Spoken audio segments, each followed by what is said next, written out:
Labdien! Šodien es jums pastāstīšu par tundra Ziemeļamerikā. Tundra Ziemeļamerika ir plaša un sausa zeme, kas atrodas Ziemeļu puslodē. Šajā reģionā ir divas galvenas tundras - zemes - Kanāda un ASV. Kanāda tundra. Piemēram, Arktika tundra ir izteikta ziemeļu daļa, kur sastopami sausie un augsti apstākļi. Cikliskie šauri ir zemešūnas, un lieli ledus aizsargājumi ir raksturīgi šai tundrai. ASV tundra, piemēram, Aļaska, ir arī sausa un augstuma teritorija. Šeit var atrast lielus ledus, aizsargājumus un sniegu klimatus. Tundras zemes Ziemeļamerika ir svarīga ekosistēma daļas, kur sastopami daži endemiji - dzīvnieki un augi.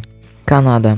Arktikas tundra ir ziemeļu daļa Kanādas teritorijā, kas ietver Arktiku. Šajā reģionā sastopami sausie un augsti apstākļi, kas iet ar izteiktu zema periodu. Arktikas tundra. Kanāda ir raksturīga ar savu ainavu, kas ietver lielu ledus, ārsargājumu sniegumu klimatus. Šajos reģionos dzīvo vairums endemiskiem dzīvniekiem un augiem, kas ir prātā adaptēties no saustam klimatiem. Tundras zemes Kanāda nodrošina ekoloģisko funkciju klausēt dabisko saglabāšanu.